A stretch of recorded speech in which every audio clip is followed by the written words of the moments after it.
Et on va démarrer donc la plénière, la première, donc avec le thème défis socio-économiques et politiques de l'emploi au Maghreb. Donc avec la première intervention, donc les mutations de l'écosystème économique maghrébin et la métamorphose des parcours professionnels, approche prospective avec notre cher ami M. Rida Boukra. Deuxième intervention, intérêt des bilans de compétences et de la reconversion dans le développement économique avec notre ami Ahmed Ghraïri. Et enfin, pour la même plénière, quelle gestion de carrière dans un contexte de crise économique et de leadership avec notre amie Madame Riyad Azral.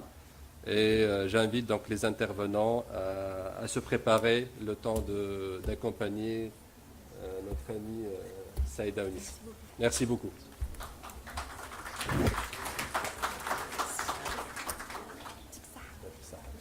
Bonjour, je me présente. Je suis Rida Boukra et je fais partie maintenant de la famille de l'Arfag. C'est un plaisir pour moi de venir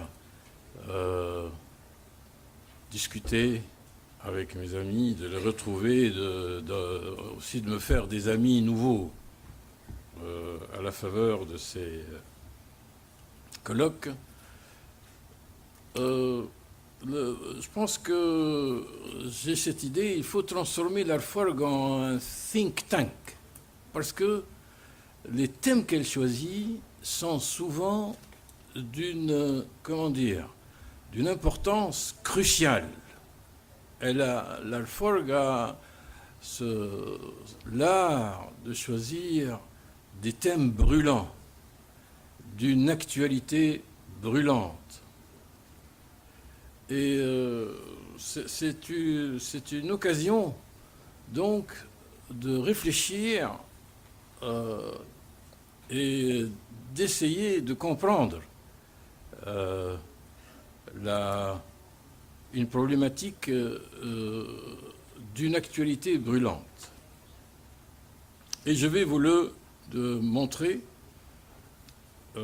avec ce papier qui vous a été distribué. Je vais essayer de vous présenter les axes principaux.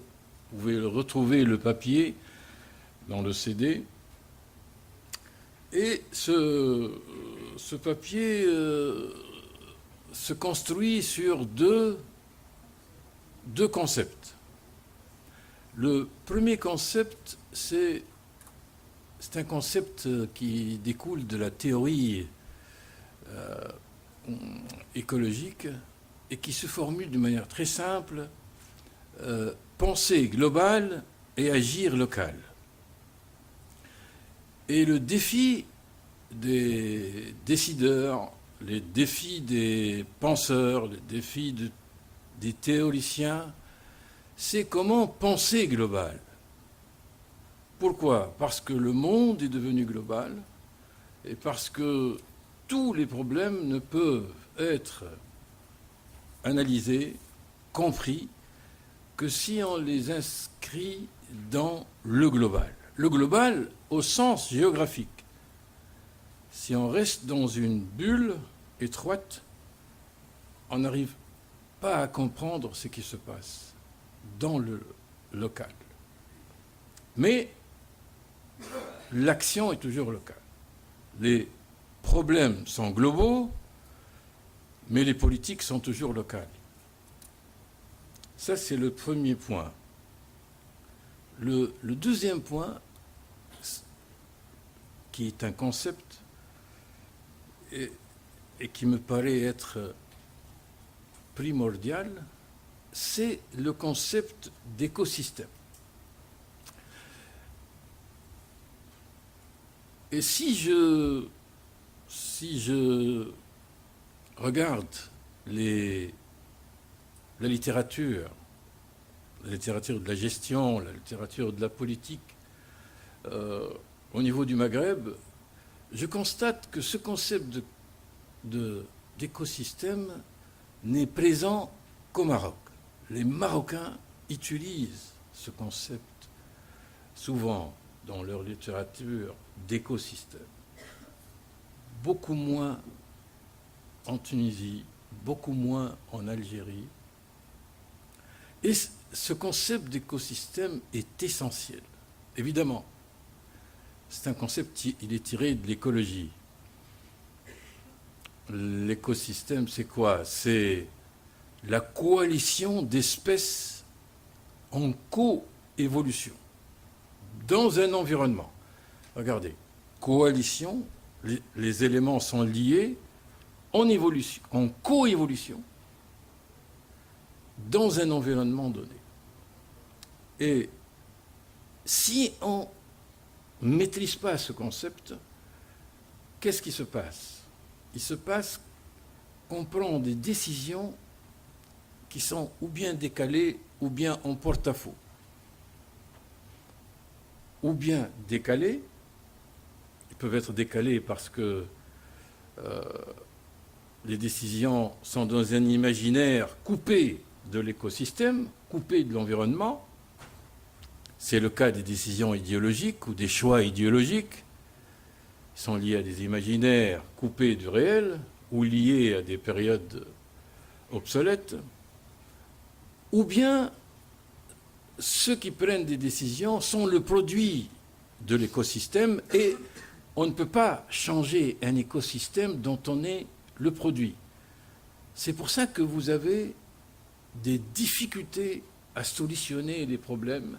Et c'est pour ça que, par exemple, en Tunisie, on voit une succession de décideurs qui échouent à résoudre le problème parce qu'ils échouent à comprendre l'écosystème qui a été généré dans la période post-révolutionnaire. Et donc, ce sont deux points méthodologiques très importants et dont on a besoin pour comprendre la problématique de notre colloque. Notre colloque projette un modèle d'organisation du travail, un modèle prospectif. Et si on essaie de voir quels sont les éléments qui constituent ce modèle, on va trouver un premier point, rupture du lien ombilical entre employeur et employé, que ce soit l'employeur, que ce soit l'entreprise privée ou l'État. Et j'aime bien cette métaphore biologique, rupture du lien ombilical. On peut parler aussi de sévrage, aussi de l'État-providence, nourricier. C'est un modèle, et donc que ce soit l'entreprise, l'État, ou que ce soit l'entreprise. Mais même l'entreprise peut aussi disparaître, peut se transformer en organisation projet. C'est ce qui se passe dans les sociétés avancées. Le concept d'entreprise classique a disparu. L'entreprise est une organisation projet qui disparaît une fois les objectifs du projet atteints. Ça, c'est dans les sociétés avancées de l'entreprise. De même, l'usine a disparu. Prospectivement, en Chine, on parle d'usine noire. Qu'est-ce qu'une usine noire? C'est une usine qui est totalement robotisée. Et les robots n'ont pas besoin de lumière pour fonctionner. Et la robotisation, qui est un projet en partie réalisé dans plusieurs pays avancés, transforme aussi l'entreprise, transforme aussi le rapport au travail. Le Japon refuse l'immigration, et pourtant il est en déficit démographique. Et donc il investit dans les robots. Et bientôt, il va exporter les robots. Le deuxième élément, la suppression du contrat implicite de subordination garantissant la sécurité de l'emploi. Et ça, c'est lié au droit du travail. Alors là, c'est très important parce que lorsqu'on dit droit du travail, on introduit une variable juridique, c'est-à-dire on donne aux travailleurs un statut juridique. Et le statut juridique est dissocié de l'économie. À partir du moment où le travailleur a un statut juridique, il échappe à l'économie. Il échappe à l'économie, il ne relève plus de la logique économique, et cette situation ne peut se réaliser que dans un type d'économie administrée. Administrée, c'est-à-dire totalement dissociée du marché. Et cette situation est en train de disparaître. Il n'y a plus de subordination et on ne parle plus de sécurité d'emploi, puisque on est en évolution en coévolution avec l'environnement. Et le dernier prix Nobel d'économie, il a eu le prix Nobel d'économie parce qu'il a modélisé l'entreprise ou ce qu'il appelle les contrats dans l'entreprise. Et il a modélisé dans le contrat de l'entreprise, il a modélisé l'incertitude. L'incertitude. Autrement dit, la sécurité et le statut juridique, c'est la certitude, et on modélise l'incertitude. Alors, troisième élément aussi qui est très important dans ce modèle, c'est la multiplication des statuts de salariés, des indépendants, des potentiels porteurs de projets. Et ça aussi, d'ailleurs,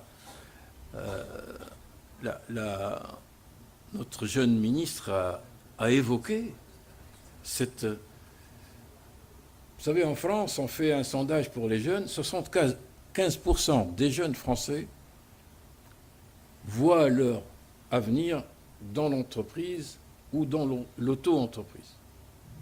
Et donc, il y a une désaffection vis-à-vis de la fonction publique.